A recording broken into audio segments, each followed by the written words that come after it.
유체의 운동에 대해서 공부하고 있습니다.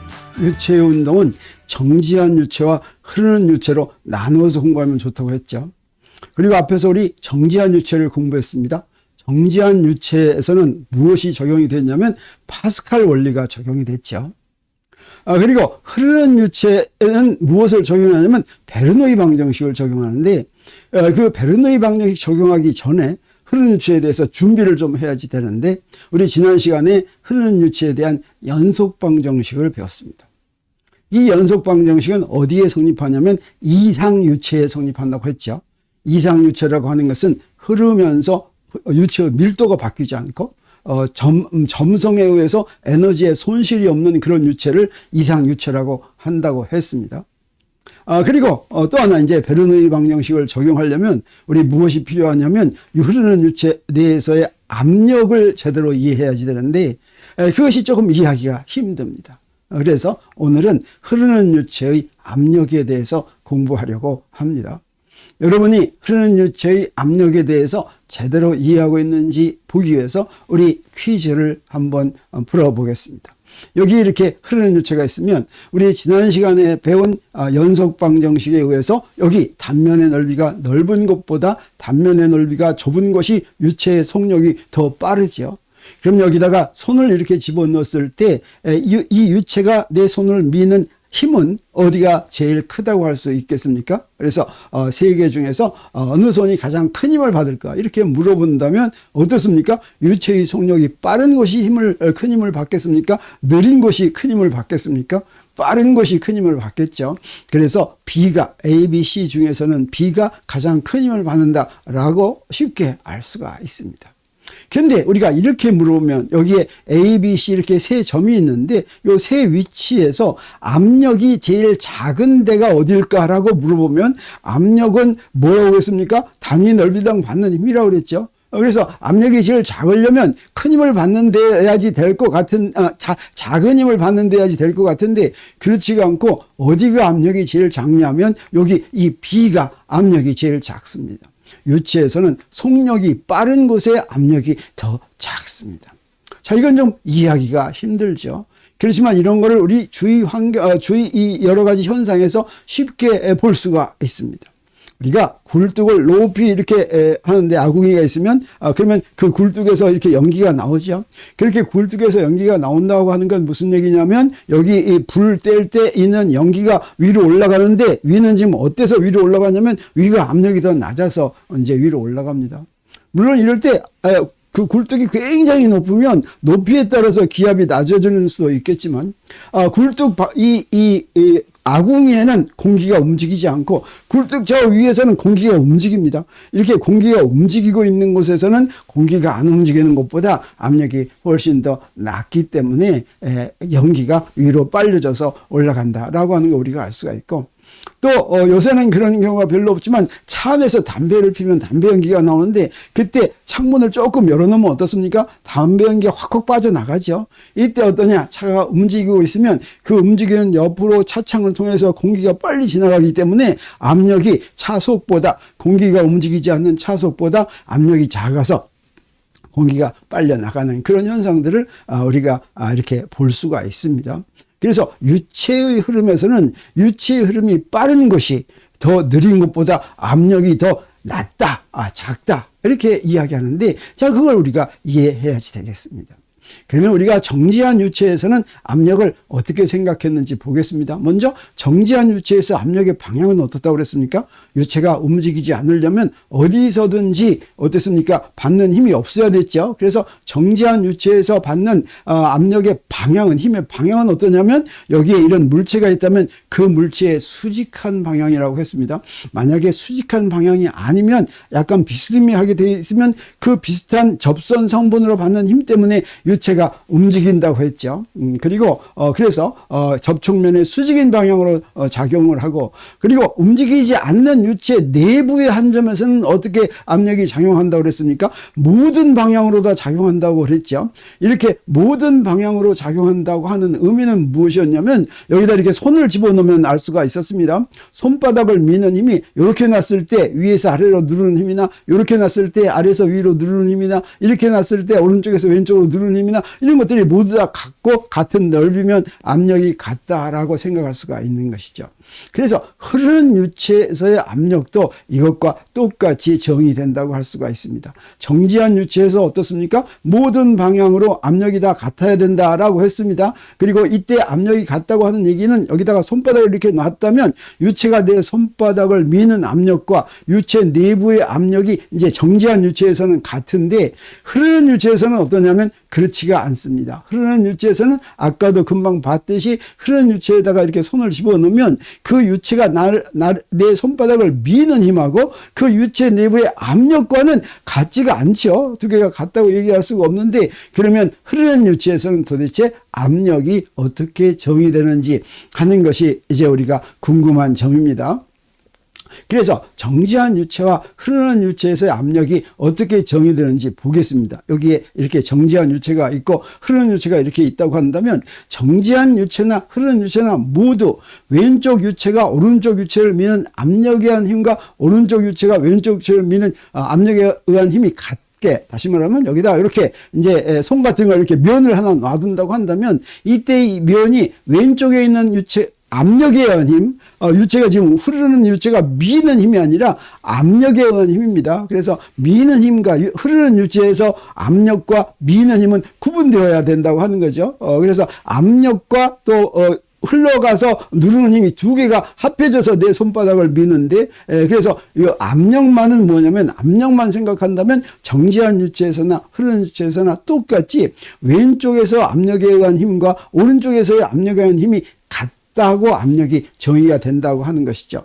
그래서 유체를 나누는 임의의 가상면을 양쪽에서 누르는 압력이 유체의 압력이라고 이렇게 정의가 되는 것입니다. 이렇게 정지한 유체에서는 그래서 우리가 어떻게 봤었냐면 어떻습니까? 그 면을 어떤 방향으로 놓든, 자, 이렇게 놓더라도 어떻습니까? 양쪽에서 누르는 힘이 같았습니다.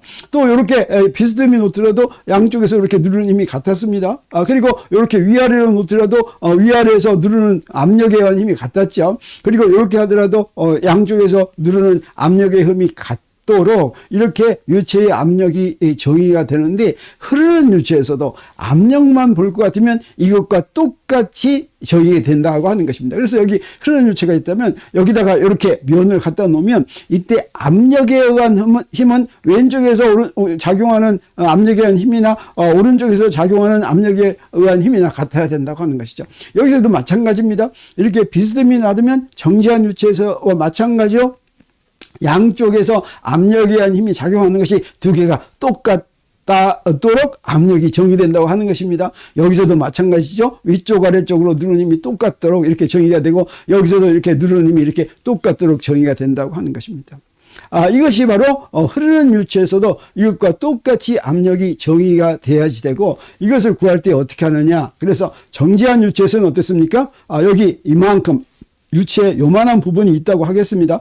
그러면 요만한 부분이 있다고 한다면 네모 안에 유체가 지금 정지해 있기 때문에 이 유체의 압력이 지금 유체 부분을 지금 누르고 있습니다. 그래서 어때야 되냐면 네모 양쪽에서 누르는 압력에 의한 힘이 어때야 되겠습니까? 정지해 있으려면, 평형 상태에 있으려면 같아야 되죠. 그래서 네모 안에 유체에 작용하는 수평 방향의 합력이 0이어야지 되고, 자, 이렇게 해서 정지한 유체에서는 지금 여기서나 지금 압력이 같다라고 하는 걸 우리가 알 수가 있습니다. 정지한 유체는 그래서 압력이 어떻습니까? 표면에서부터 깊이에만 의존하고 어디서나 다 똑같다고 하는 거 우리가 알죠. 그래서 네모 밖의 유체가 네모 양쪽 면을 안쪽으로 미는 압력은 같다라고 우리 얘기할 수가 있습니다. 자, 그러면 흐르는 유체에서 속력이 빠른 곳의 압력이 속력이 느린 곳의 압력보다 더 작다고 하는 것은 어떻게 설명할지 한번 보겠습니다. 흐르는 유체에서는 아까 본 것처럼, 자, 여기서는 이 부분은 지금 어떤 부분입니까? 지금 유체가 등속도 운동하는 부분입니다. 이렇게 등속도 운동하고 있는 경우에서는 어떻습니까? 왜 네모 안에, 저 네모 속에 지금 유체가 있다고 한다면 그 부분만 보는 거예요. 그 부분만 보면 그 부분은 지금 유체와 함께 등속도 운동을 하고 있죠. 그러려면 이 부분이 받는 알짜 힘, 특히 수평 방향의 알짜 힘은 어때야 되겠습니까? 같아야 되겠죠. 그래서 네모 안에 유체에 작용하는 수평 방향의 합력이 같아야지 되고, 되고 그래서 그 압력이 0이어야지 되고 그게 바로 압력으로 정의가 되는 것이죠. 그래서 여기 속력이 똑같으면 속력이 똑같은 곳에서는 어디서나 이제 압력이 다 같다 이렇게 얘기할 수가 있겠습니다.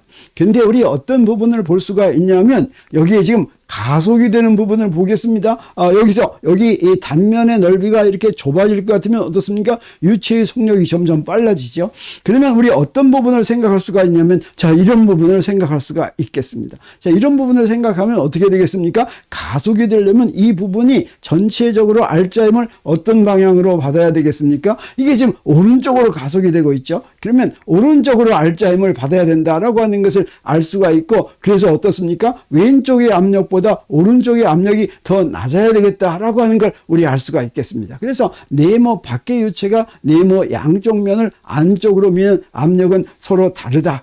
그리고 그뿐 아니라 지금 속력이 빠른 곳에서는 속력이 느린 곳에서보다 압력이 더 작다라고 하는 걸 우리가 알 수가 있는데 자, 이것을 증명하고 이것을 적용하는 것이 바로 무엇이냐면 베르노이 방정식이 되겠습니다.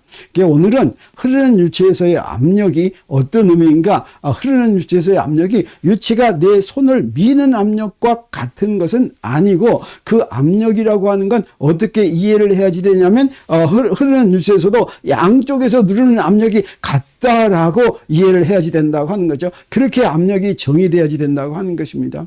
자, 이것을 확실하게 알 수 있는 경우가 뭐냐면 벤츄리관이라고 알려져 있는 것입니다. 벤츄리관에서 벤츄리는 사람 이름인데 17세기 이탈리아의 물리학자였습니다. 처음으로 이런 현상을 벤츄리가 알아내서 이걸 벤츄리관이라고 부르고 이것으로 압력을 측정할 때 벤츄리 미터라고 이렇게 이야기합니다.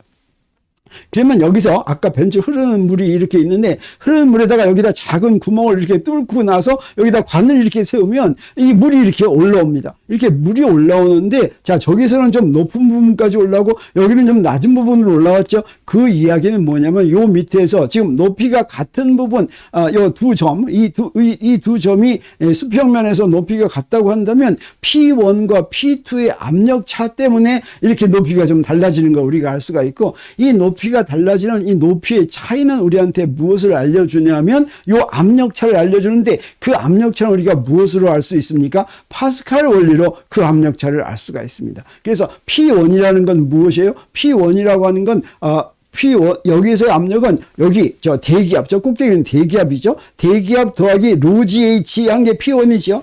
P2는 뭐가 이 H는 저 H 말고 H1 하겠습니다.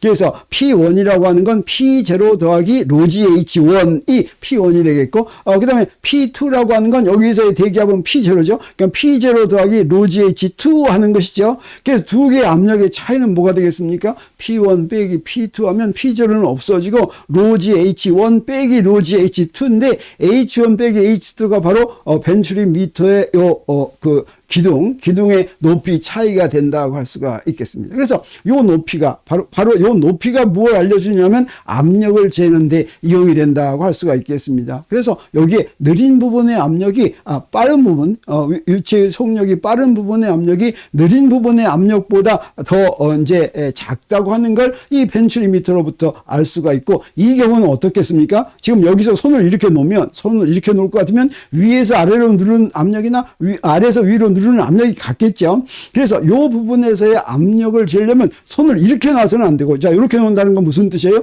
물의 흐름에 거슬려서 놓는다는 거죠. 물의 흐름이 거슬리면서 물이 미는 그 힘은 유체의 압력과는 상관이 없고 유체의 압력을 알고 싶으면 어떻게 놔요? 자, 이렇게 놓을 것 같으면 어떻습니까?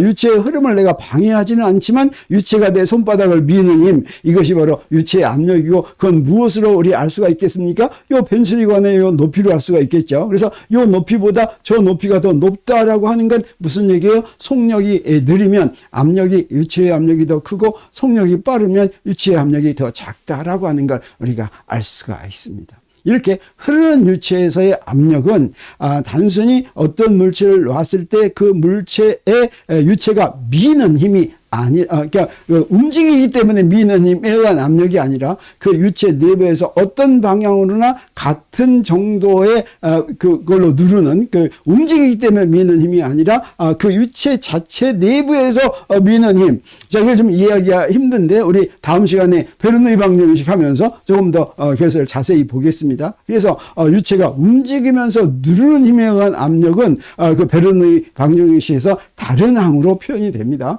유체 자체의 압력은 바로 이런 식으로 벤츄리관에서 이렇게 세웠을 때 이렇게 세워서 올라가는 높이는 요 흐르는 속력 때문에 올라가는 게 아니죠. 그 속력 때문에 올라가는 게 아니라 오히려 여기에서 순수한 압력 때문에 이렇게 올라가는 거 우리가 알 수가 있습니다.